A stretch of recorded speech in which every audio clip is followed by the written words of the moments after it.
Let's get started. Welcome everybody to Week, the political roundtable from the Commonwealth Club of California from Monday, July 24th, 2017. Now, last week, of course, we saw another case of angry tweets. Just when we thought airlines couldn't get many more disastrous, along comes right-wing political provocateur Ann Coulter, who was freaking out about having to change seats on her Delta flight, and we once again fell in love with airlines. Wired magazine, by the way, put it this way in a headline, quote, "Ann Coulter is so awful she makes Delta Airlines look good," unquote. This is a good time for me to point out that the Commonwealth Club of California is a place for people of a wide variety of views. We're nonpartisan. We do not take a position on how awful Ann Coulter is.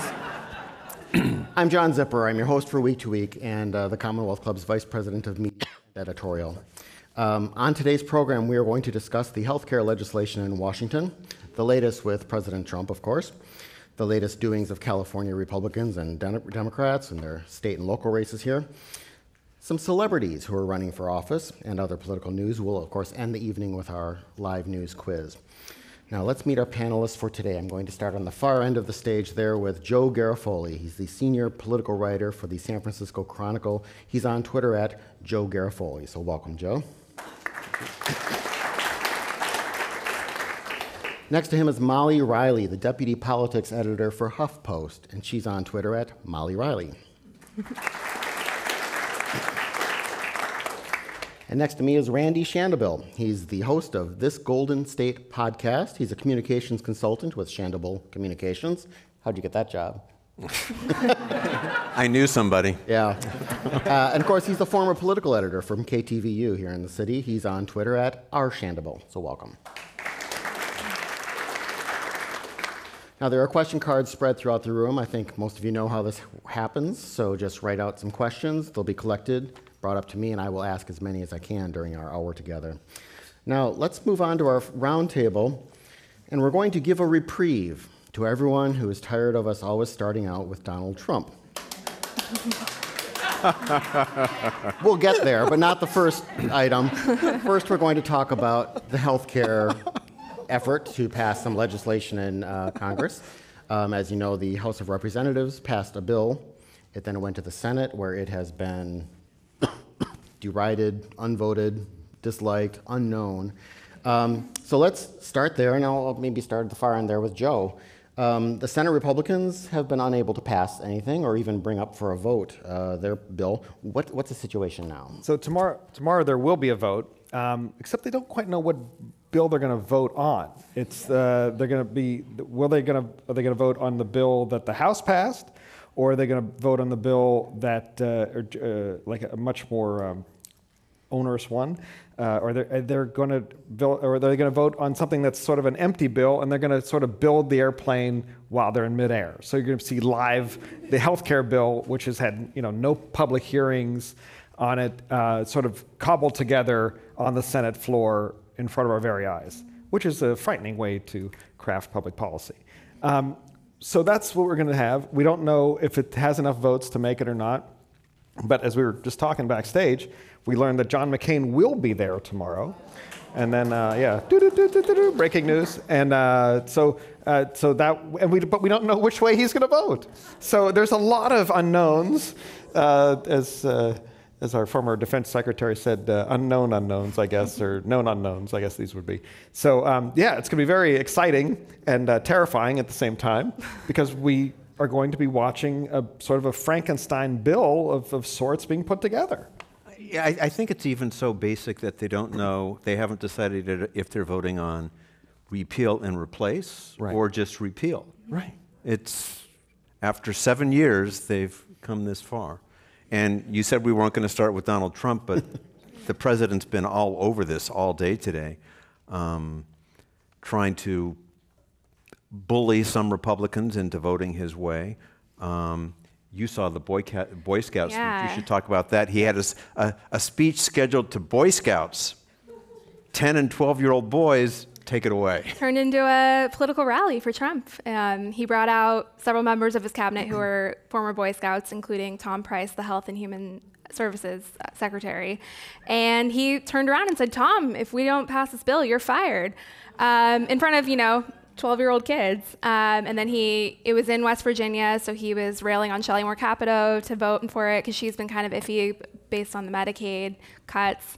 So yeah, and earlier today at the White House, he said, Senate Republicans haven't done their job. So I think they're feeling the pressure to at least do this vote to move the bill into a debate. They still don't know which bill they're going to be debating. It might be all of them. McConnell might bring up votes on each version, the straight repeal, the version of the bill that he's pushing with the Cruz Amendment. It's just really unclear what's happening. And so far, just Susan Collins says she's not voting on the motion to proceed with debate. She's the only one who said Only one. Okay. A Republican U.S. representative from Texas by the name of Blake Farenthold, if I'm pronouncing that name correctly, he said the Senate has failed to repeal the ACA because of, quote, some female senators from the Northeast, unquote. He went on to say, quote, if it was a guy from South Texas, I might ask him to step outside and settle this Aaron Burr style, unquote. If I could do an imitation, I would have done that with a Texas drawl, but I can't. I always thought you were going to go into a song from Hamilton. So remember when Senator Mitch McConnell was considered a kind of a strategic mastermind because he was so successful when Barack Obama was president at unifying Republicans to always vote no? Well, we should have known this anyway, but this just goes to show getting party unity when you're trying to block something is much easier than trying to get something passed. When you're trying to block something, you don't all have to be against it for the same reason. You could vote. You could be, I don't like part 1. I don't like part 2. I don't like part 3. Yeah. There's something in there for everyone not to like, so yeah, we'll vote against it. But here, he's trying to get everyone to agree on provisions they don't agree on, and look where we are. Mm-hmm. Molly, some House Republicans, thank you, some Republicans from the House of Representatives are pretty angry with the U.S. Senate Republicans because they're like, hey, look, we went out on a limb here, and if you don't pass a bill, in 2018, the entire House is up for re-election, and they're going to be kind of left hanging with, no defense, no bill even to show for it. What do you think they are putting pressure on the senators, or do the senators not care what the representatives? Yeah, I think they do care. And I also think that they're feeling a lot more heat from conservative activists over the past few days. The Koch brothers have really ramped up efforts to call Senate offices. So Senate offices are, used to hearing from voters who are mad about Obamacare repeal. And now they're hearing from people who want the repeal to happen and are angry that it looks like it might not. So I think that pressure is very real. And, when you've made your party platform for 7 years, we are going to get rid of Obamacare the first opportunity we have, and you're stumbling to do that. That's a tough thing to bring back to voters and say, hey, I didn't do that. The flip side of that, of course, is that if they do end up repealing it and not replacing it with something adequate, upwards of 20 million, maybe even 30 million people will lose their insurance, and that's going to include some of their voters. So it's, a tightrope to walk for sure. And Democrats are kind of, I wouldn't want to say cheering this because that's too dark, but in California, they're targeting 7 House seats that are held by Republicans, districts that Hillary Clinton won, and some have up that to 9 districts. But I did a story about this the other day, and it's going to be hard to flip it just on the healthcare vote because number one, it's a vote that's happening almost more than a year before people are going to the polls, and it's hard to flip a seat on just one vote. And plus, you have to have a candidate. It can't be politics. You can be this guy is terrible, but who are we replacing with? Is there a strong candidate to replace them with? And they're still trying to find some people. Good, for Democrats, the good news is they have a few people who are raising some decent money in these congressional seats in California, so they have a better shot than they usually do. Mm-hmm. Someone from the audience asks or points out that any Senate bill that does pass would still have to be reconciled with the House, right? Do you think there would be much negotiation, or Paul Ryan will just want to get that bill through and they'll accept anything? Is the Senate, in other words, in the driver's seat when it comes to that reconciliation because they don't want to make something that's too different from that and then have to go back through the Senate? Yeah, because the Senate bill will be much more in the middle. The House bill is much more conservative, and I think the Senate is definitely in the driver's seat in terms of because they have to bring that House bill closer to where they are, or else it's not going anywhere. Okay. I guess it depends how chaotic this week's vote is. Yeah.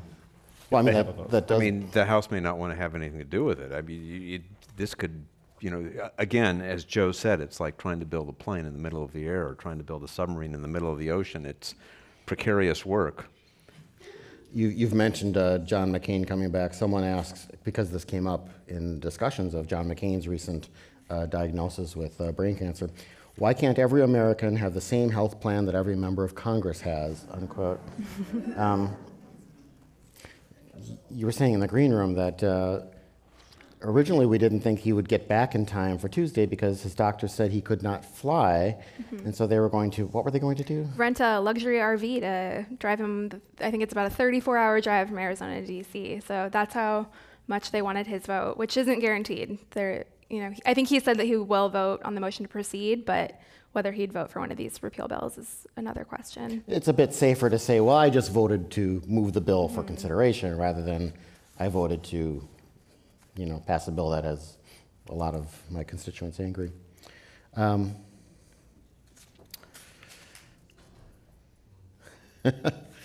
Someone asked, a bit off topic, but I like it. Can I be informed if I don't have a Twitter account? Joe, I was reading your Twitter account today. Getting the news, so. Well, don't look at mine if you want to be informed. Can I be informed without a Twitter account? Oh, yes, you are. And in fact, I mean, you can, of course you can. But I think that the way I always like to think of Twitter is how David Carr, the late great media critic from the New York Times, used to say, Twitter's like a rolling river, an ongoing stream, and you don't want to dive in because you might get carried along with it, but just every once in a while dip a ladle in and have a cup, and then take it, absorb it like that, and that's how I like to try and think of Twitter. Very good. So former Republican Senator David Dernberger of Minnesota wrote an op-ed, I believe it was in today's USA Today, in which he urged his party's senators not to support the GOP plan. He said, of course, they don't know what's in it. They don't even know what amendments might come up. They don't know what the effects of the bill could be on their voters, what the effects could be on their home states' budgets. And he said, quote, perhaps most important, without even knowing which bill you are being asked to vote on, what the defining amendments will be, and how much time you will have when being pressed for a final vote you'll be stuck with, period, forever, period. I mean, he is thinking about this could be a defining vote. I mean, do you think, you said people don't vote on, that might not be one issue that would swing a lot of districts, but I mean, a lot of people have argued that was the 2010 Tea Party thing. They took health care and that was their vote. You don't think that's the case now? I think that in this case, it would not be, first of all, you wouldn't feel the effects of it right away. I think that was when the Tea Party ran against Obama, there was several things along with that. There was the bailout, there was the health bill, there was Obama himself, let's face it. There's also the racial aspects of that too. So I think there's several things going on here. So here, the Democrats will be running against the health bill and without the other things. Now the other factors may play along into it, but Trump is the new Obama in that regard. He'll be connected to it. That's true. Yeah. So I think Joe's probably right, but I wouldn't dismiss it as out of hand. A lot could happen in a year and a half, including them still debating this. I mean, It's been 7 years. What makes you so sure they won't? That's true. They'll wrap it up. Might not be dead now. yeah, who knows? Someone in the audience asks, how do you think this legislative year for the Republicans in Congress, potentially for President Trump, might have been different if instead of trying to tackle health care so early on, they had done, say, the infrastructure bill that they apparently still want to get to, but they're having issues of how do we pay for it, how do we get these other bills out of the way so we can get big tax cuts. Do you think that they could have started with that, and do you think it would have changed things dramatically? That was a thing they probably could have peeled off some Democrats, don't you think? Well, politically, they felt they had to start with the health care because they had promised it for so long, but I'm guessing that it would have been easier to proceed with infrastructure because the Democrats would have looked like obstructionists if they didn't go along, at least to some degree. Yeah. I don't think most independents are blaming Democrats for this current mess in health care. Their position was well known before it even got here. Infrastructure is a different thing. Everyone wants a better infrastructure. Right. So maybe they would have gotten farther. And there's we also have to talk about the fact that the healthcare system is messed up. Still. I mean, just a couple of stats. There's now 45 counties in the country where there's no carriers to choose from Obamacare, and there's 3 million people in 1,388 counties have just one insurer available to them. So there's not a lot of price competition there. So I mean, it's messed up. And so maybe if they're debating this in a year, there will be Democrats involved in trying to make this system better, because they're certainly, Obamacare is certainly far from perfect. So there's a lot of room for people to work together. Out of desperation, I guess. Yes. Yeah. Didn't Chuck Schumer, who's the leader of the Democrats in the U.S. Senate, say that health care was the issue they were going to be running on? That it wasn't going to be, in other words, Russia. It was going to be... Yeah, and answering for their, shortcomings in 2016. And, he put it, their whole new thing is bold economic policies. And one of them that they said that is on the table is single-payer healthcare. That's something that they'll be looking at, which got people pretty excited because Chuck Schumer usually doesn't talk about single payer. But yeah, I think they're optimistic that if this bill does fail, that they'll have an opportunity to work together on something that will, stabilize the markets, fix some of those problems with Obamacare. Because if this Republican bill fails, it's pretty much a sign that the approach that they're taking isn't going to work. Okay. Well, we delayed as long as we could. The next topic is our president, Donald J. Trump. Oh, is that long enough, you think? All right. Okay. Don't know how many times I'll be able to do that in the next 4 years. But, so in Donald Trump's recent and famous New York Times interview, he criticized his attorney general, Jeff Sessions, for recusing himself over the Russia matters, plural. When the improbably named Anthony Scaramucci became White House communications director, the expectation from some was that he would, between him and Donald Trump's recently reconfigured legal team, full of more Washington-savvy lawyers, that they would get a clamp down on the tweeting. Has not happened, has it? I mean, just this morning, of course, Trump tweeted criticism more of Jeff Sessions, calling him, quote, beleaguered, unquote, and asking why he wasn't investigating Hillary Clinton. So, Molly, this is not a change in the White House. No, and I think Scaramucci is going to continue to let him, it's the let Trump be Trump strategy. I think he has won favor with the president by praising him. Just in that first White House briefing appearance on Friday, he said 4 or 5 times that he loves Trump, that he, thinks Trump is the greatest communicator, that, they don't really need a press secretary because Trump is his own best press secretary. So I think he's just going to let Trump run wild. And Scaramucci was on all the Sunday shows yesterday and was, pretty much defending the Trump line of thinking at every turn, saying, calling into question whether Russia meddled in the election, despite the fact that the intelligence agencies have said pretty assuredly that did happen. Saying that pardoning isn't on the table when Trump was tweeting about pardoning. All of the above. So I don't think, I think it's a aesthetic change from Spicer in a lot of ways. But I think that's what Trump wanted. He wanted someone kind of slick and who's good on TV and, who can kind of joust with these reporters a little bit better. But in terms of changing the message and the strategy, I don't think that's going to really change. It's been 8.5 months since the election. Can you imagine? And I think he mentioned Hillary Clinton 4 times over the weekend and today in tweets. Can you imagine 8.5 months after the election, Barack Obama still haranguing about John McCain or Mitt Romney? No, absolutely not. Or George W. Bush complaining about Al Gore, or, you could go on back. It's just... I guess he's the definition of a sore winner. It just doesn't make any sense. Leave it alone. Well, that popular vote win from Hillary is killing him. He can't stand it. Is tweeting about Hillary is his 6th most popular Twitter topic, right behind Comey and Barack Obama. Number 1, of course, is fake news. But someone said to me today, snarked, do you think the president actually used the word beleaguered, or was that sort of ghostwritten for him? It was a surprising choice. That's not a Trump word, beleaguered. He's so beleaguered. Doesn't sound right. Ineffably beleaguered.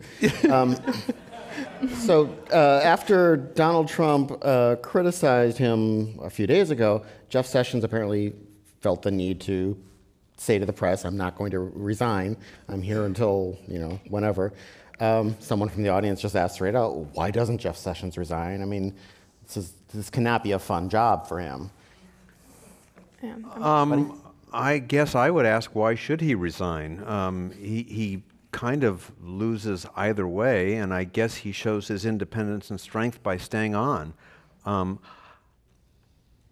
I don't know Jeff Sessions. I don't know much about him, but I just keep getting back to how poor a strategy it is for Donald Trump to trash this guy.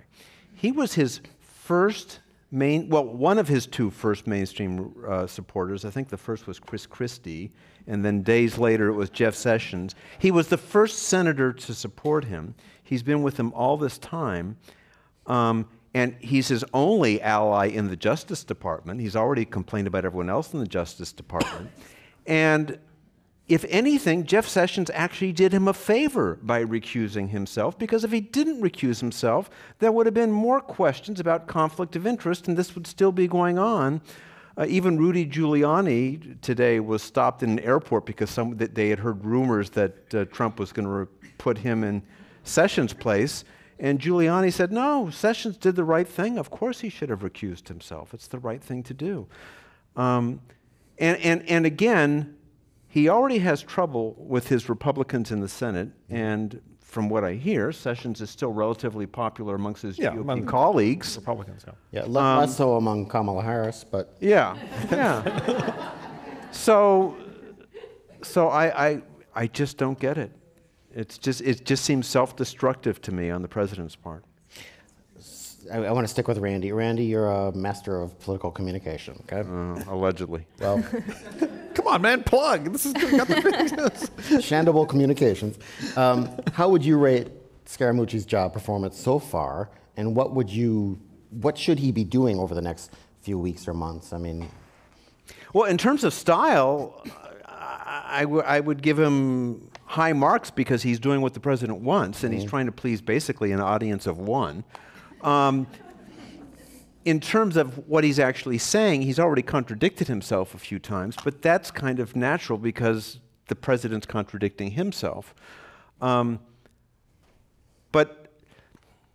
again, it was inevitable that Sean Spicer was going to go down. I mean, the whole idea that you don't have your press briefings on camera or even half the time on mic, what is that saying? It's either saying that the president doesn't have faith in his White House spokesperson, or that they don't want there to be news coverage that day, because if you know anything about television, it's harder to cover a story if you can't get pictures. So when there's a press briefing on camera, the cable news networks just stay with it. And whatever happens, if there's contentiousness back and forth, it's broadcast and people see it. If it's not on camera, some of the networks decide to carry something else because just a blank slate gets pretty boring.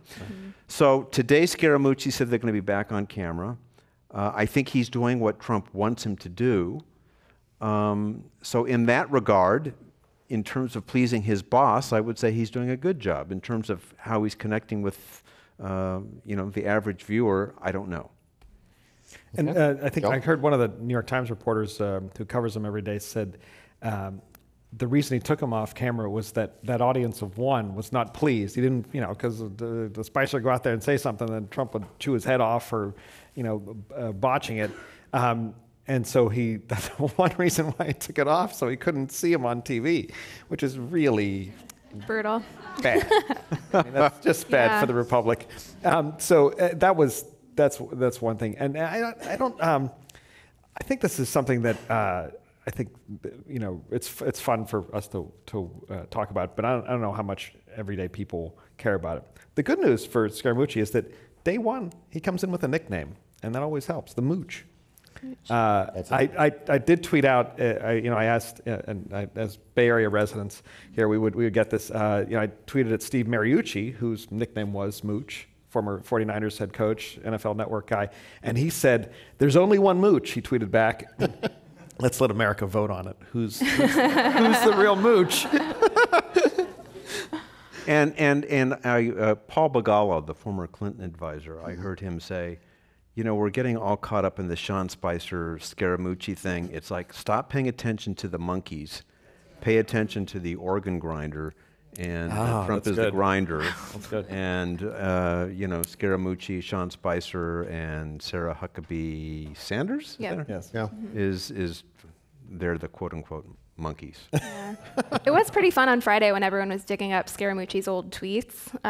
He tweeted a lot of stuff like, I'm pro-gun control, and then a lot of complaints about Trump, and then some sillier things like some like dance like no one is watching quoted to Mark Twain, which Mark Twain never said that, and it was a fun. But fun then day. he said, "I'm going to take down all my old Oh, yeah. tweets Out of transparency. out of transparency." Yeah, yeah. Yeah. You know, I heard also on Friday a lot of Republicans paying tribute to Trump for having, you know, the courage and the strength to appoint people to powerful positions who once opposed him. Well, who would he? Who else would he nominate for? I mean, everyone at one time or another was against Trump early on, and no one supported him. So of course he's got to reach out to former opponents. Hillary might get a job there. Yeah, really, really. Molly, so we've been hearing that Special Counsel Robert Mueller has his investigation into the Russia matter is also now encompassing the Trump business empire. More drum beats, or just, I mean, I think some folks are looking at that and saying, well, of course, it would naturally have to get into that, but. Right. And I think, you know, it was interesting how it kind of played out in the press last week with Trump specifically said in that New York Times interview, if Mueller goes after my business interests that aren't related to Russia, like, you know, he better not do that. That's crossing the line. And then the next day it leaked that he, in fact, is doing that. But yeah, you know, I don't think it's, you know, necessarily, you know, means anything, but where there's smoke, there's fire, and there's a lot of smoke here. So I will just have to see, but you know, I think it's going to be interesting going forward. And there is a lot that the Trump business is so tied up in Russian funds that it's hard to separate the two. So I think to look at one part of the business, you're going to have to look at everything there, especially with regards to, you know, where the Russian funding came from, because they pretty much brought him out of debt or helped him with all of that back in the 90s. So And he's on record at one point bragging about the number of Russians putting money into his properties. Yeah. Bill Clinton, y'all remember him? He had some legal problems as president. Did he know he could pardon himself? Because apparently that, well, this was, you saw these stories, you know, Donald Trump has been, actually he either has been talking about pardoning, or if you listen to Scaramucci, no, he hasn't, but yes, I had a conversation with him about pardons. Joe, tell us what's going on with this whole Yeah, well, pardon stuff. that's exactly it. He said, well, it was discussed, you know, like thrown around the office. Hey, what if I could pardon myself? And I think that's the way I got it. Okay. The president's lawyer, Jay Sokolow, said, no, we're not seriously considering it. It's off the table. But let's take a step back here. If the president can pardon himself, country's over. You know, it's that we go into monarchy time, or, you know, dictator time, I guess, you know, because the president said, well, I guess Molly, I'm going to shoot you, but I'll just pardon myself afterwards. Yeah. That's incredibly scary time. And that's when we hope he gets some pushback from his own party, if that were actually to become a reality, because that's really cuts to the heart of the whole ballgame. Yeah. Think about this. We've gone from it's fake news, it's a hoax, it's a witch hunt, it's talking about the meeting that Donald Jr. had. Anyone would have taken that meeting. It's just more fake news. Do I have the authority to pardon people? Can I pardon myself? I mean, that's an unusual trend line. And a very fast one. A very fast trend. Richard Nixon's ghost is just like, why didn't I think of this? And if he can pardon himself, that wouldn't take out impeachment. That would just be criminal law, and impeachment's a So he wouldn't political go to jail. offense. So clearly, if it got to the point that he were to pardon himself, I would imagine impeachment would follow rapidly, wouldn't you think?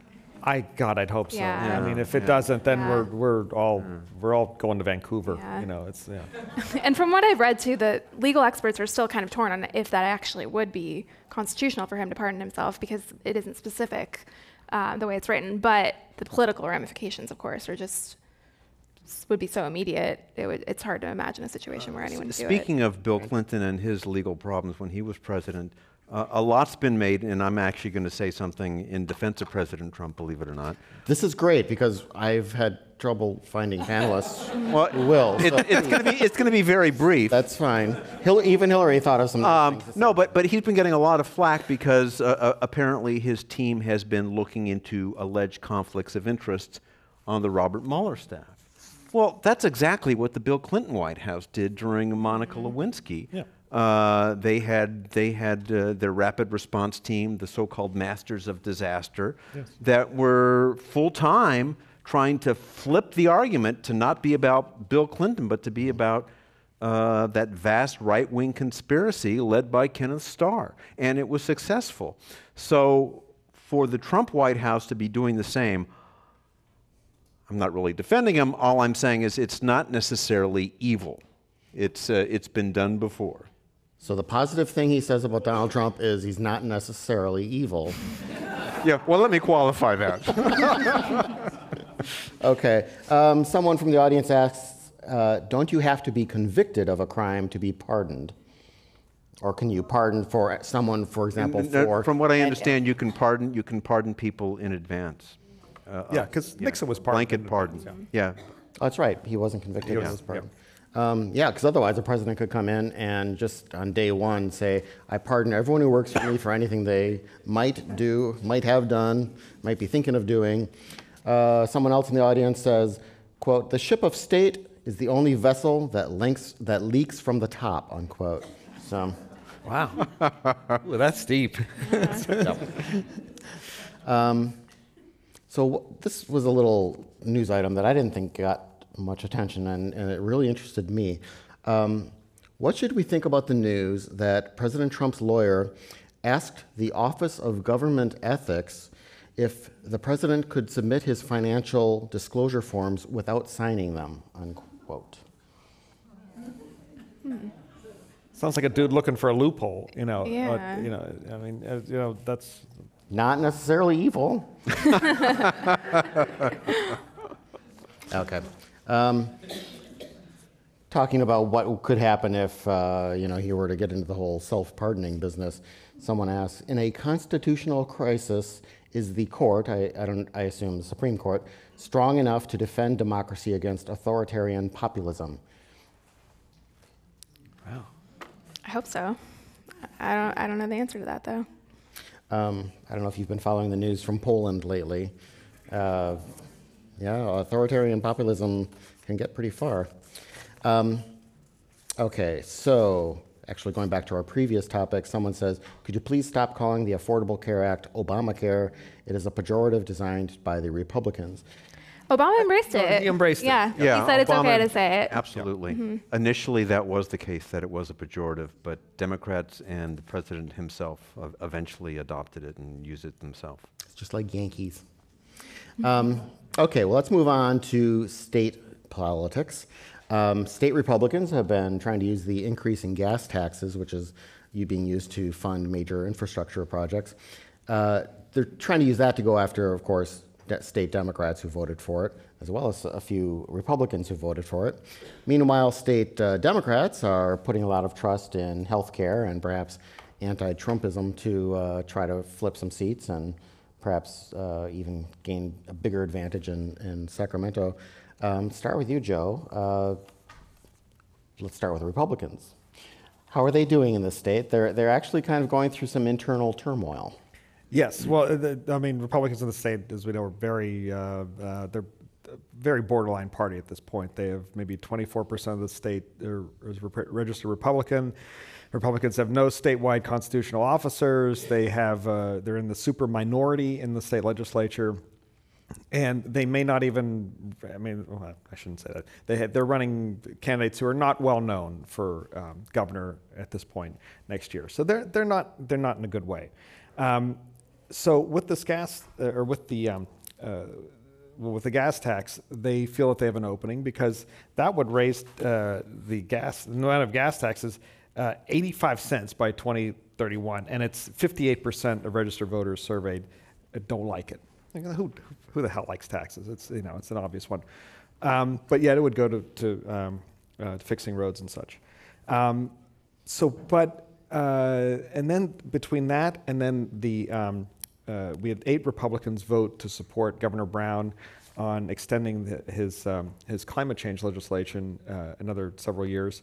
And those Republicans, particularly the Assembly Leader Chad Mayes, are seen as traitors, as Benedict Arnolds, as people are calling them.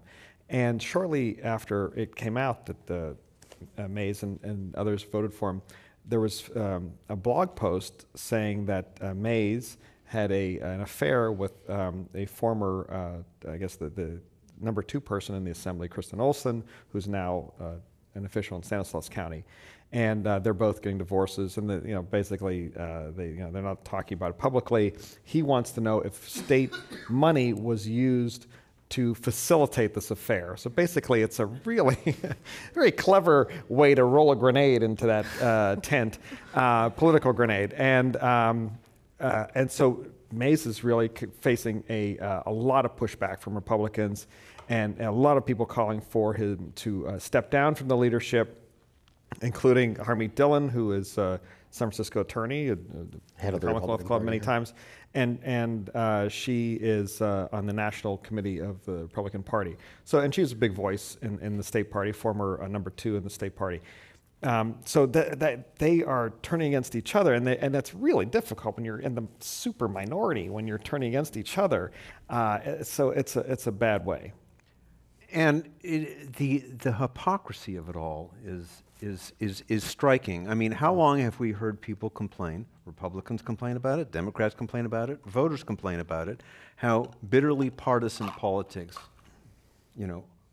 are, how people just, vote blindly on party line, and they'll trash the opponent no matter what. And then on the rare time that someone decides to cross over, and a few Democrats voted against Jerry Brown as well. I mean, there was bipartisanship both ways on this.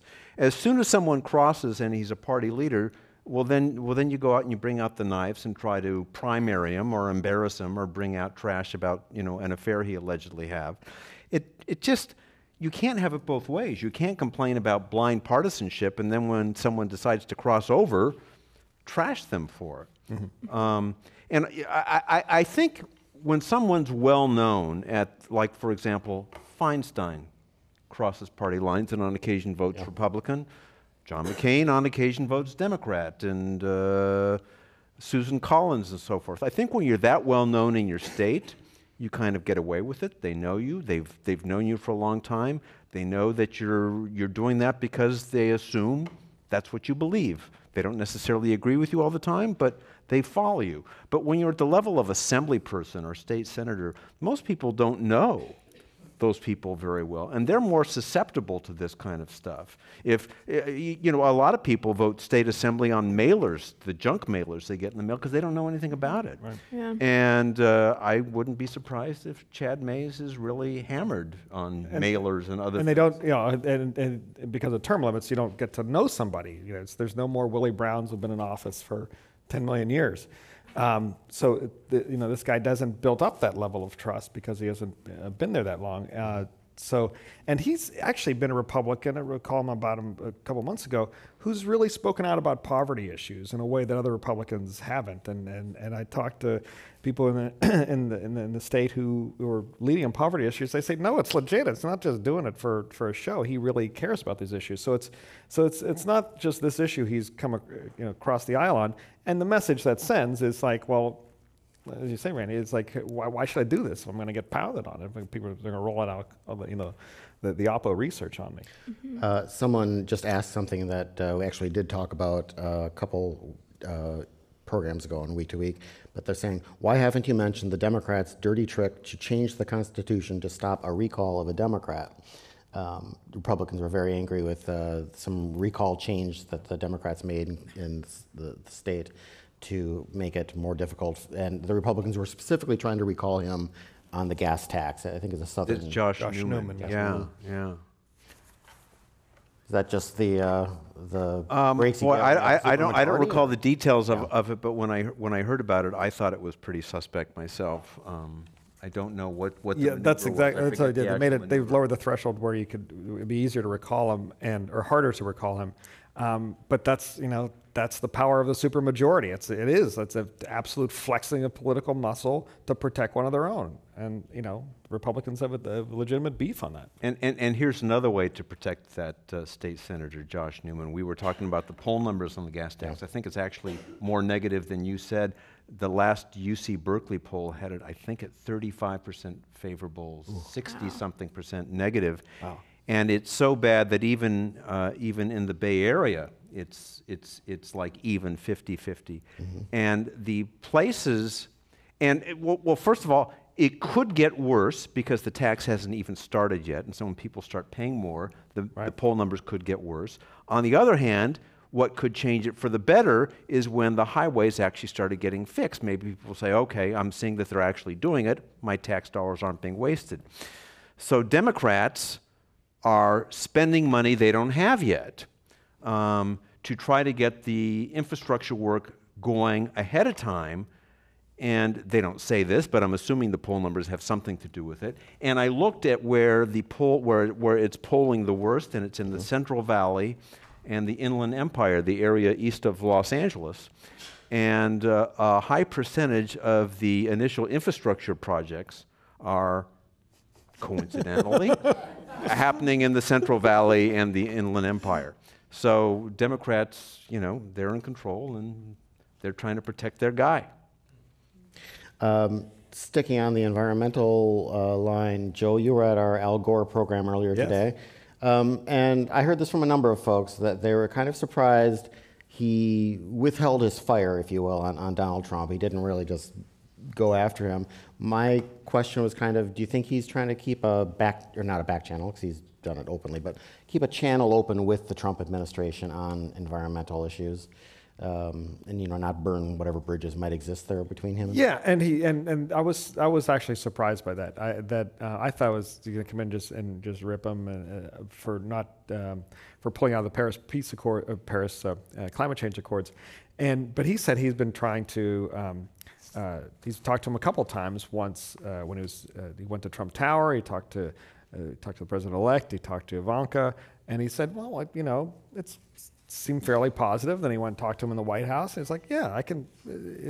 I felt like there was a chance, but it didn't happen, and he didn't rip him. In fact, he said, I've seen a lot of positive things since, and people kind of stepping into the void that Trump has left by pulling out of the Paris Peace Accords. And so it was definitely, and you pointed out to me, I was like, oh, Jesus, I thought that would be a free shot, but that's probably politically smart for him to not step on him. Mm-hmm.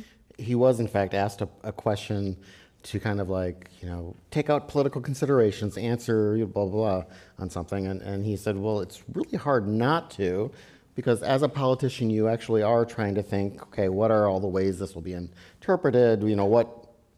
Whose feet will I step on that I don't want to step on? Okay, well, one last environmental related question. Someone writes, California recently extended or passed the cap and trade legislation, AB, I think 398. Does that sound right? And this person says, I received alerts from environmental organizations to support it and from environmental organizations to oppose it. So do any of you have any thoughts on this bill? This was kind of racked up as another victory for Governor Brown. Any thoughts? I don't know the specifics on the group opposing it. Cap and trade is almost like the gas tax in the sense that it's got a lot of folks, Republicans, interestingly, because cap and trade used to be a Republican issue, but it's a solid, it's a line? It's a line in the sand. They're not, any Republican who supports it now has gone loose and wet, and they're on the wrong side. I think there are some environmentalists who are disappointed that there's a provision in there. They were hoping for it to mandate new new redos of existing facilities, plants in California. And I don't think it addresses that. It does the cap and trade on emissions, but it doesn't get into the plants themselves. And I think there are some environmentalists who feel it doesn't go far enough, and that they worry that, yes, this is a positive step, but that since it's voted in, there won't be a push to go farther because this is established, and it'll kind of end there. And that's how the governor got the Republican votes, is that in the California Chamber of Commerce is one of the big dogs in Sacramento, and they kind of stayed in the sidelines on this one because Governor Brown said, hey, it could be worse. Either we take this deal on the table, or we're gonna bring down even harder regulations. The Republicans, like Mays and such, said, well, okay, we'll take that deal because they can, Democrats can, and so that's how he kind of used his leverage on this one, and that's why you're getting the environmentalists were sending you things saying, no, we've got this supermajority, swing the hammer, let's do it. But he couldn't have. There are too many moderate Democrats in Sacramento now. Who would not go with that bill, or not go with the environmental side of things. So they had to get some Republican votes, and to get the Republican votes, they had to be a little more business friendly, and that's why you're getting the mixed messages. That's an interesting point. Very good. That's a good question. How many people here have ever run for a political office? All right. Yeah, well, I've talked to audience members who've served on local boards, other offices. Now, I know some attendees who have done that. Well, we're also getting to the point where there are people we never know, but we see on TV all the time, who want to run for office. So for everyone who said week to week just doesn't spend enough time talking about celebrity news, this is your day. Are there really a lot of people saying that? I find that hard to believe. Important stuff last. Celebrities. Well, let's start with you then, Randy. So Caitlyn Jenner, Kid Rock, even Dwayne "The Rock" Johnson, they've all talked about running for office, either the Senate or the presidency. What do you think about this? Well, knowing that you were going to ask this question and being prepared, like most everyone else, to dismiss it as kind of silly, I decided to kind of do a little research. And before we all dismiss Kid Rock and Caitlyn Jenner and Dwayne "The Rock," what's his last name? Johnson. As a joke, before you all laugh this off, let me throw out some names at you. Ronald Reagan, Arnold Schwarzenegger, Sonny Bono, Jesse Ventura, Al Franken, Donald Trump, Manny Pacquiao, the former boxer is now a senator in the Philippines, Glenda Jackson, I don't know if many remember, a very successful Shakespearean actress in Britain, became a member of Parliament. The old cowboy star, Alan Autry, was mayor of Fresno. Clint Eastwood, mayor of Carmel. Tennessee Senator Fred Thompson ran for president. New Jersey Senator Bill Bradley, a former New York Knick. NFL quarterback Jack Kemp, vice presidential candidate. Longtime wide receiver Steve Largent was a congressman from Oklahoma. Former Sacramento Mayor Kevin Johnson was an NBA player, and astronaut John Glenn became a senator. All of those people got elected to office having little or zero experience ahead of time.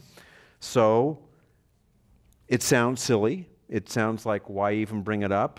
But hey, Donald Trump is president. Yeah. Well, that was kind of.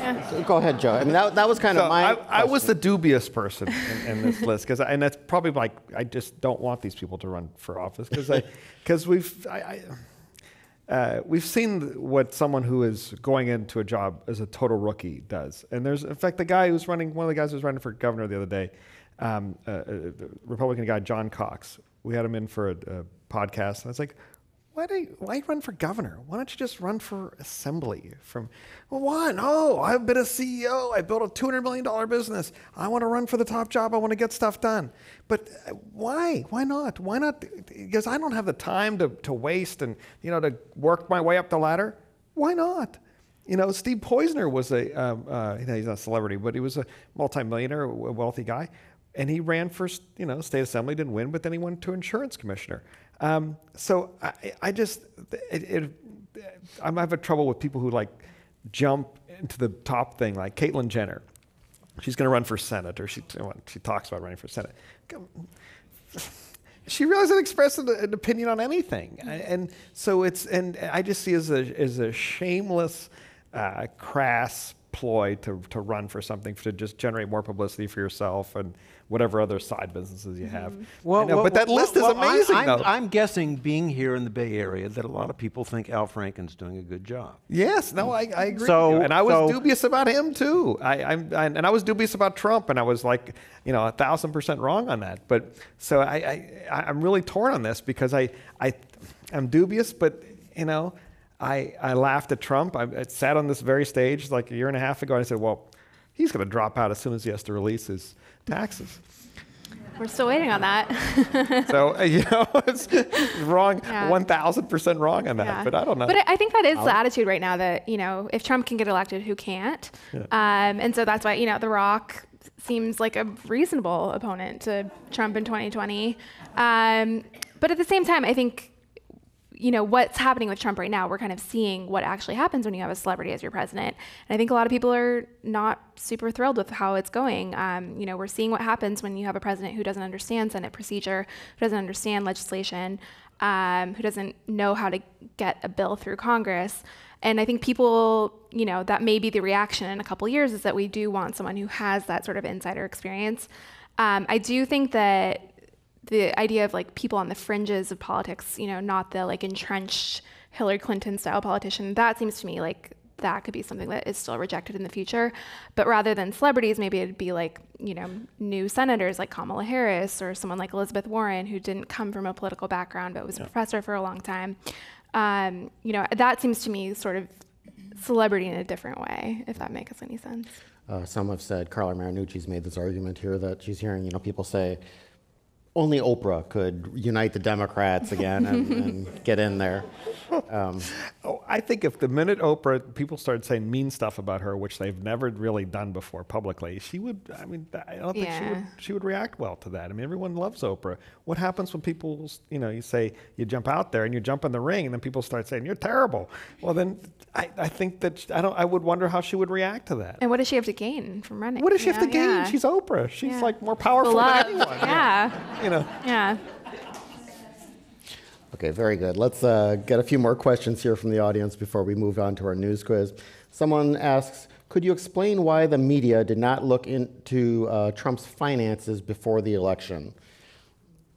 What could they have done that they didn't? Obviously, if he doesn't release it. I think they did. I don't think maybe they did as successful a job as they had hoped to do, but there were lots of stories, particularly in the New York Times and Washington Post, on his finances and his past finances and his lawsuits and his bankruptcies and Charities and all that. I think there were lots of stories on that. Yeah.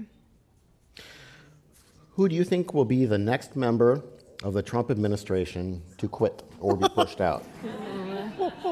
Each of you. It's Molly first. Let's see. Maybe Rex Tillerson. He seems pretty unhappy. We heard about him getting into Yeah. shouting matches with a couple other Trump folks, Trump administration leaders. I think's in for the whole time? Ben Carson.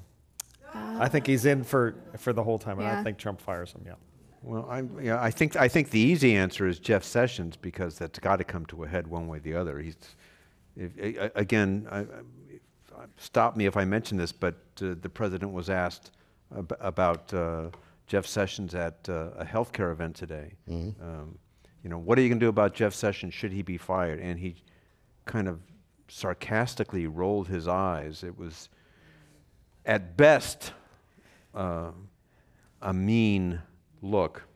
So it's going to come to a head one way or the other. Whether he's going to be forced out or quit, I don't know, but I think he has to be the next one out.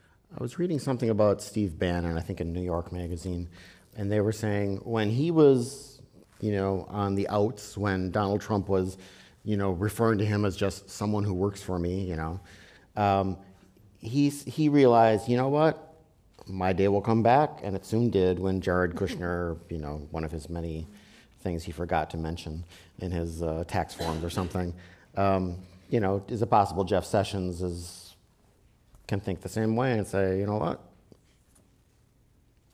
Sooner or later, he'll need me again. I'll be back up. I'll be golden again when Rex Tillerson's in the doghouse or something.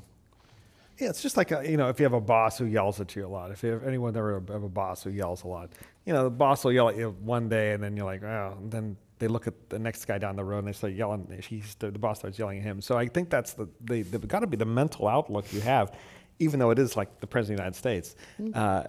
That's the only thing I can think of. And we were talking back, before we came out here, about, I'm like, who would want to jump into that, especially in the Senate? Who would want to do this? But you guys are saying, well, a lot of people would want to do this.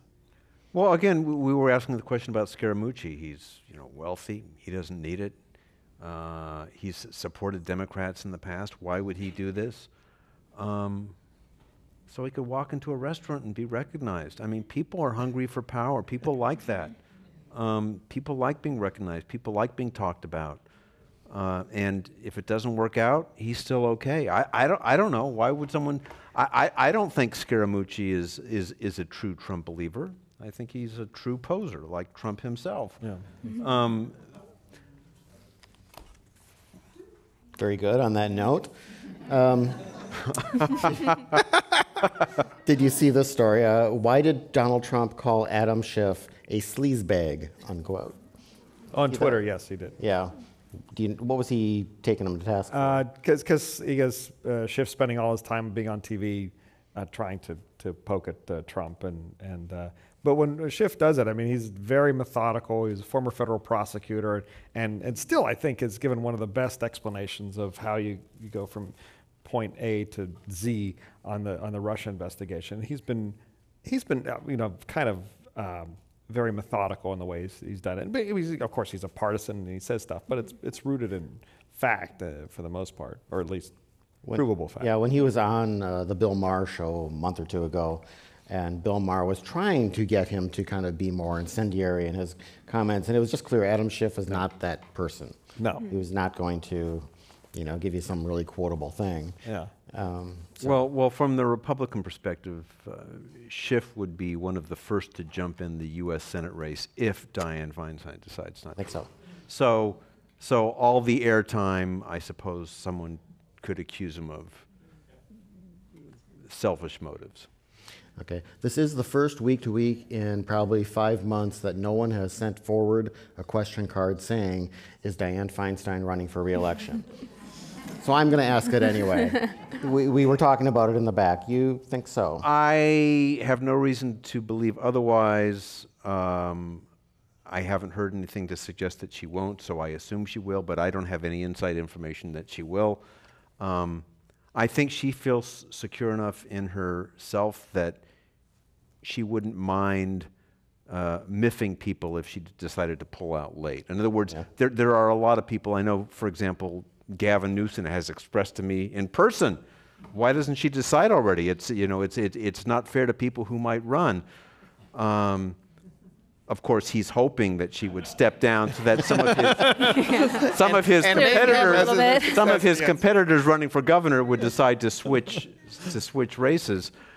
But I don't think she worries about that. I think she feels she's paid her dues and she's entitled to do what she wants. And if her health allows her to, my guess is she will probably run.